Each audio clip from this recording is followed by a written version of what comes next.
This video is going to be a very strange experience, because typically when I review a game, I'm just talking about the good, the bad, and the ugly, the positives and negatives to try and help you decide if you should buy it. But for this review, we have to basically just ask the question, why the heck does this game exist? What's up gamers, DreamcastGuy here, and this is me diving deep onto Monster Hunter Stories 2, Wings of Ruin. Now to start things off, this is a very good RPG. It has some classic turn-based combat, it's got some very cool boss fights, it's got some very smart balancing in it, but simultaneously, it feels like it's kind of missing the points of retro Monster Hunter. In this series, the Monster Hunter universe is usually about hunting gigantic beasties. It's about being assigned a specific contract and trying to hunt down a huge gigantic monster by yourself or with your friends. But Wings of Ruin, this is a turn-based RPG. It's one where you basically have a chance to take turns punching monsters in the face for about 25 hours. It's a good game, but it's also one of those things that I feel like almost misses the point as to why Monster Hunter is so dang fun. So let's just try and break this down into story and into gameplay. Let's start things off by talking about the plot itself, because I feel like that motivates the game itself. So the story this time around is definitely much more peaceful. We're playing as this group of people that calls themselves the Monster Riders, and these people basically like to try and make a communion with the wild. Their goal, in fact, is to try and find monsters and raise them with a special magical bond, which kind of makes them like lifelong friends. And in this way, the best part of Monster Hunter Stories 2 is how much this feels like Pokemon. Throughout the course of this game, you get a chance to collect different eggs, different monsters, and basically make it where you can have the perfect team of the ultimate fighting creatures. But the story itself kind of revolves around the idea of this more peaceful island, in fact, about instead of treating these enemies like adversaries, instead of trying to treat the monsters like, well, monsters, instead they're treated more like animals, like confusing beasts that need to be understood instead of just slain. But that doesn't mean that this is going to be a purely bloodless experience.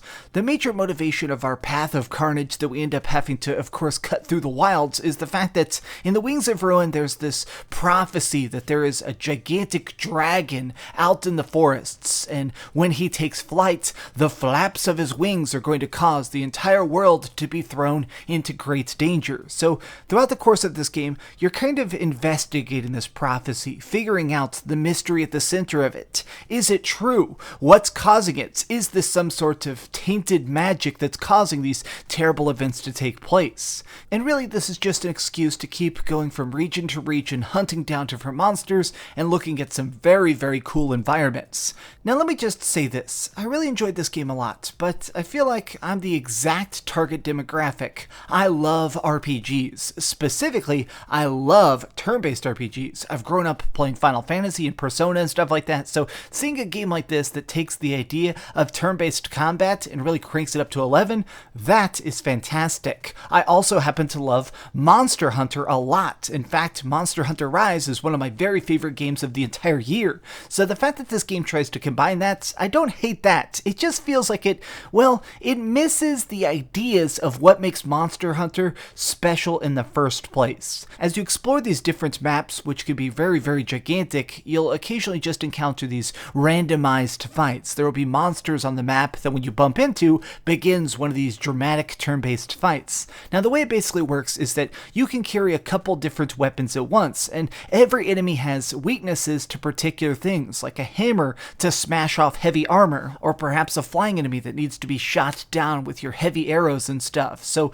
throughout the course of the fight, in your turn you can choose to attack, you can command your monster which you have in battle, or you can switch weapons. So in every single fight you're trying to figure out what the enemy is going to do, what they're weak against, and also their types of attack. There's essentially this rock, paper, scissors combat style at the center of everything, where people will either do a tactical strike, a fast attack, or a strong attack that each manage to override each other in different ways. This balancing of different tempos is actually kind of brilliant, because it makes it where you can never just smash and bash your way through a fight. You always need to be thinking about it, even if something is lower level than you or incredibly incredibly weak, it's still smart to try and hit it in its elemental weakness ways, because if you fight smart, every time you do a correct move, you build up your friendship levels, which can let you unleash even bigger special super attacks by jumping on your monster itself. Now here's where the Pokemon aspect of this game comes in, and I feel like is the real depth of it. So whenever you're fighting monsters, sometimes when you defeat them, they'll try and run and hide. They'll actually go back to these little hidden dens, and if you choose to track them down,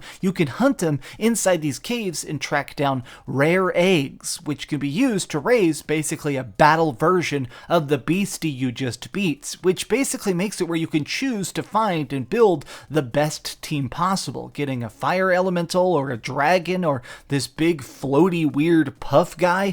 I like the fact that there is this different variables of how you want to fight, because these monsters, as they level up and get experience points, they constantly just get new skills that are incredibly fun to use, and you can swap them out very easily. I like the fact that this game puts everything at your fingertips. It's constantly giving you new abilities, new skills, new monsters to enjoy and learn, and they're very generous with the experience points. This is one of those games where individual battles are kind of slow. It can take you sometimes 5 or 10 minutes even for a random fight if it's a slightly strong monster, but you get so many experience points that you level up very, very fast, and everybody in your party gets experience simultaneously, which makes it where you're definitely encouraged to constantly keep getting new monsters, because they're going to get power level. There's always something else you want to try and find, another egg to hatch and train as fast as possible. Now, one of the core concepts of Monster Hunters is, of course, the weapon upgrades. As you actually defeat monsters,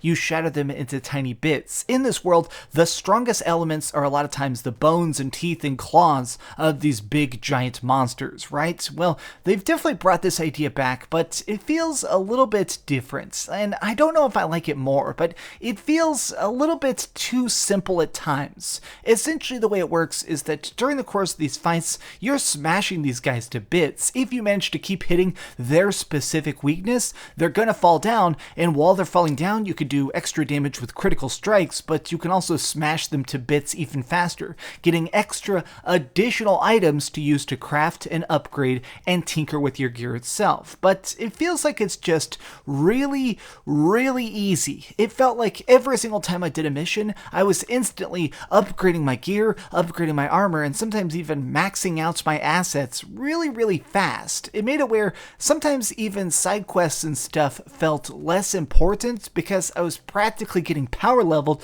just by doing some normal main quests. This does feel like a bit of a downside because it takes away that allure of whenever you get the next big item, whenever you get a huge upgrade, it never feels that substantial because you're constantly replacing your gear. You're constantly getting that next huge piece of gear. So it just feels kind of lackluster after a bit of like, oh yeah, time to completely replace everything again with an all new set of increasingly powerful armor. Now, I want to talk a bit more about the negatives because as much as I love this game, as much as it was fun to play, I really just kind of got annoyed at the silent protagonist. Now, we're always a silent protagonist in the Monster Hunter series, but normally you spend so much time in the field, it doesn't feel strange because you're out there, you're hunting, you're not exactly standing in the city having extended conversations. But since this is a freaking RPG with lots of long cutscenes, the way they try and answer the fact that your character can't talk is what they do instead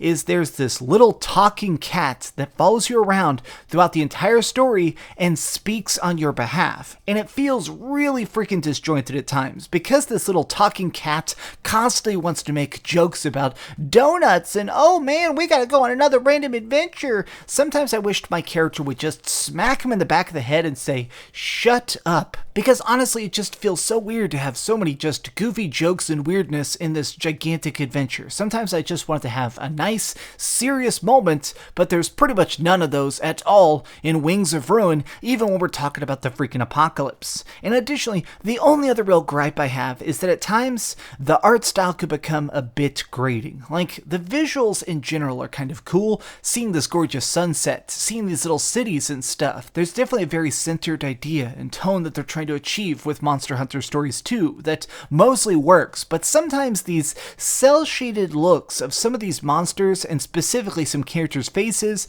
it's a bit too anime for my taste. I like the slightly more realistic versions of stuff we see in games like Monster Hunter Rise. It's not a big knock, but it is something that at times I wished I could see what this would look like without so much gloss and so many freaking filters put on top of it.